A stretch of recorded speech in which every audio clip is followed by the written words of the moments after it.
हाय। आज मैं सिखाने वाला हूँ आप कैसे अपने जो प्रोफेशन है उसको स्ट्रॉन्ग कर सकते हो। हम मेहनत बहुत करते हैं लेकिन उतना प्राप्त नहीं होते हमारे जितना हम सोचते हैं। हम जहाँ पे जॉब करते हैं वहाँ पे हमें उतना मान सम्मान नहीं मिलते हैं। जहाँ पे हम काम करते हैं जो हमारे बिजनेस है उस बिजनेस में हमें उतना अपॉर्चुनिटी या तो उतना हमारा जो मार्केटिंग है वो हो नहीं पाता है। तो आज आपको मैं सिखाऊंगा कि कैसे इस चीज़ को यूज़ करके अपने जो बिजनेस या जॉब को है उसको एक बल दे सकते हो, एक बेस दे सकते हो, एक सपोर्ट दे सकते हो, ताकि वो आपके प्रोफेशन में चार चांद लगा दे या उसको इंक्रीज कर दे। ठीक है, देखिए हमें पता है कि seventh house is business and six house is your job service. तो हम दो तरह का ही काम करते हैं, या तो हम लोग बिजनेस करेंगे मतलब प्रोडक्ट सेल करेंगे, या तो कोई सर्विस करेंगे कहाँ पे किसी भी के अंडर में जाके जॉब करेंगे। और तीसरा एक तरह का काम होता है क्या, सर्विस ओरिएंटेड बिजनेस करते हैं। तो ये तीन तरह का काम होते हैं, लेकिन अल्टीमेटली हम लोग जो काम करते हैं वो टेंथ हाउस से होते हैं। और हमें हमें अपना कर्मों के हिसाब से ही लोग हमें पहचानते हैं। हम जो कहते हैं ना मुझे नेम एंड फेम चाहिए, तो आपको अपने टेंथ हाउस को देखना चाहिए। टेंथ हाउस कर्म है, जैसा कर्म करोगे वैसा ही आपका नेम एंड फेम होगा।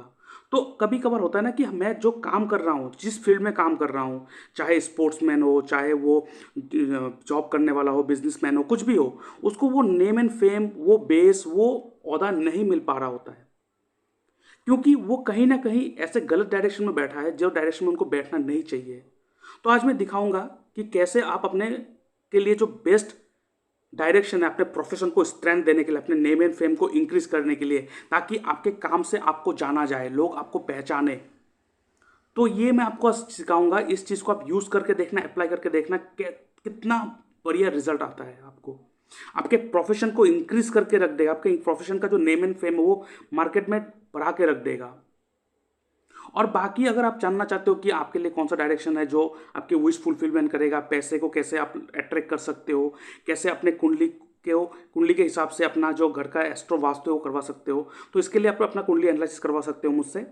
उसके लिए कैसे क्या करना है मैं आगे एक्सप्लेन कर दूंगा। और उसके साथ साथ अगर आप एस्ट्रोलॉजी में इंटरेस्ट हो, एस्ट्रो वास्तु सीखना चाहते हो, वास्तु सीखना चाहते हो, तो आप मेरे कोर्स में भी ज्वाइन कर सकते हो, जो मैं आगे एक्सप्लेन कर दूंगा।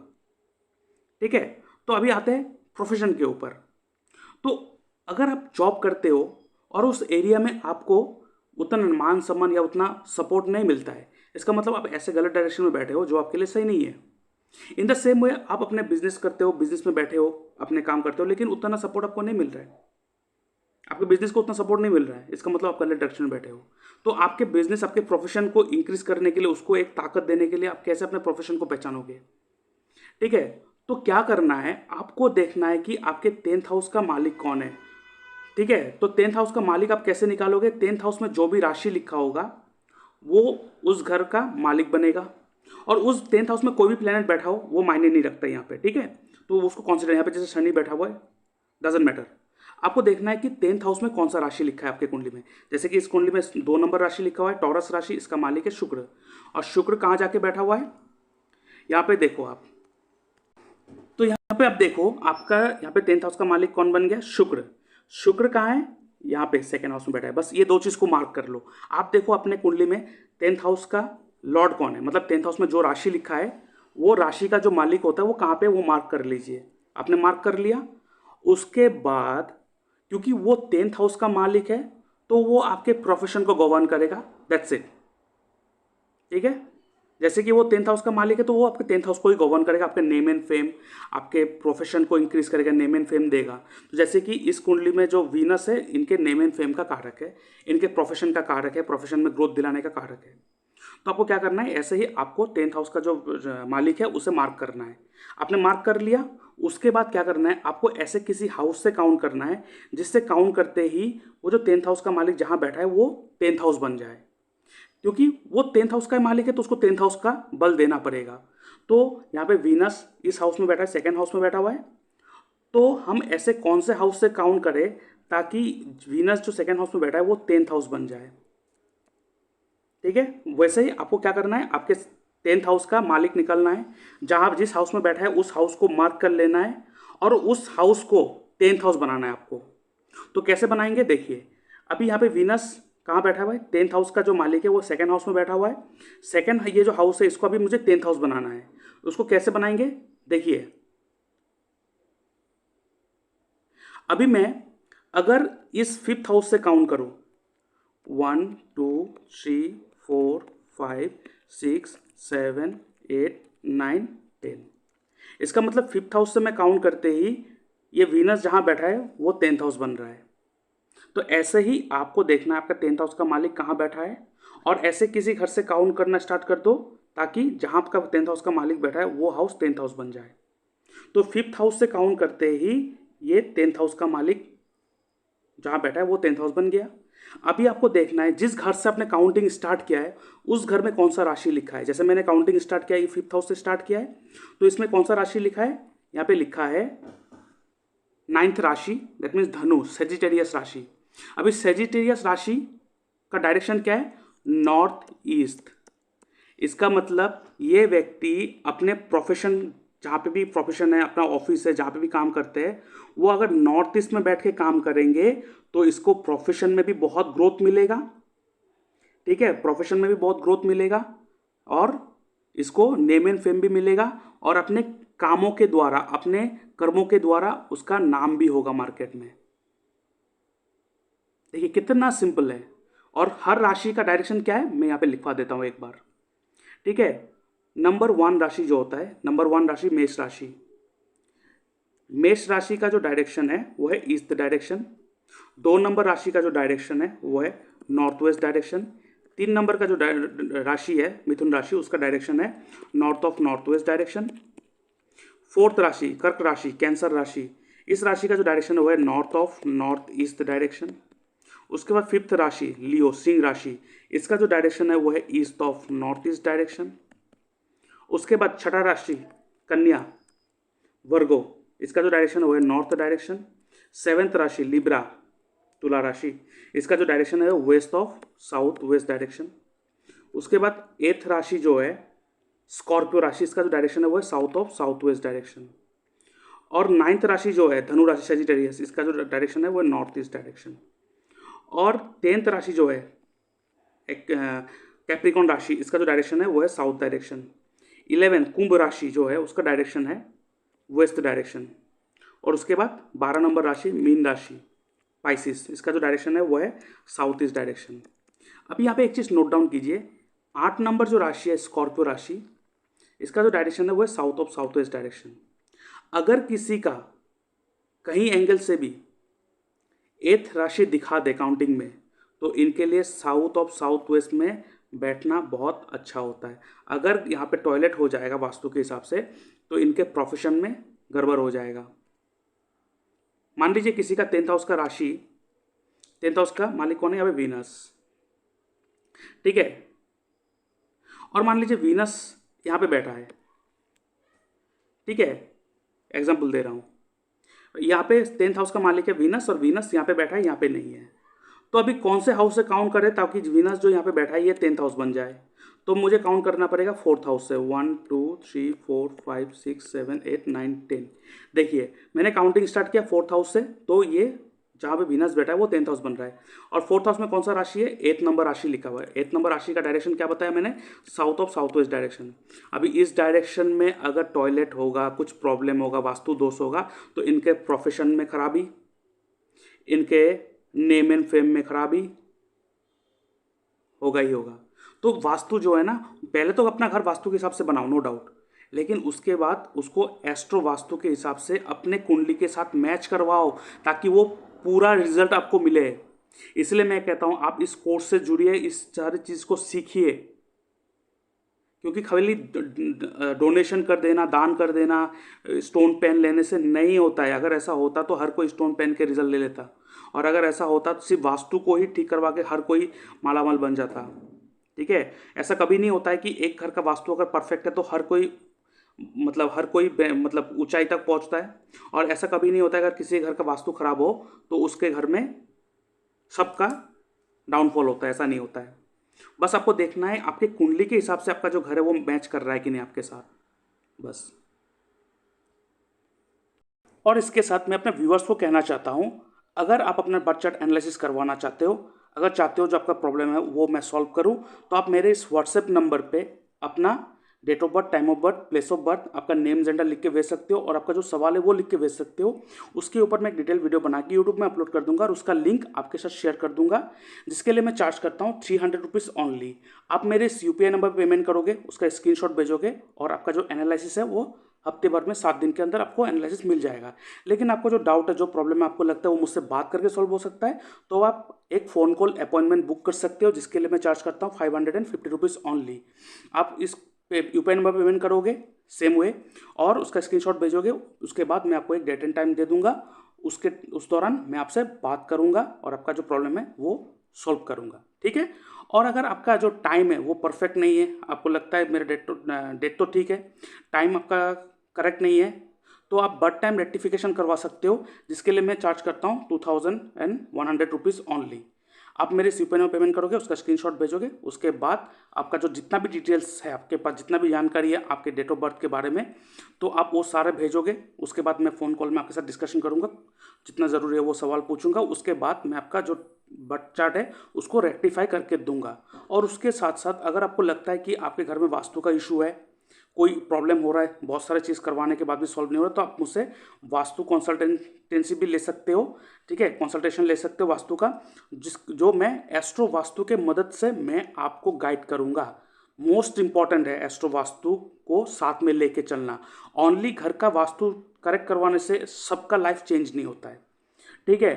हमारा जो घर होता है वो हमारे कुंडली के हिसाब से अगर बना हो तो बहुत अच्छा होता है, तो इसलिए मैं चार्ज करता हूँ 12,000 रुपीज़ ओनली, ठीक है। और उसके बाद अगर कोई साइट विजिट करना है, कॉमर्शियल प्लेसेस देखना है, इंडस्ट्रियल वास्तु करना है, तो उसके लिए जो मेरा फीस है वो वेरी करेगा, वो चेंजेबल है, वो जगह साइट और जगह देख के चेंज होगा फीस। लेकिन जो मेरा ऑनलाइन वास्तु कंसल्टेंसी का जो फीस है वो 12,000 से स्टार्ट होता है। आप मेरे यूपीआई नंबर पेमेंट कर सकते हो और उसके बाद मैं आपको आपका जो घर का वास्तु है वो ठीक करवा के दूंगा। और उसके साथ मैं छोटा सा जानकारी देना चाहता हूँ, ये है मेरा ई बुक एस्ट्रोलॉजी एंड डिजीज़।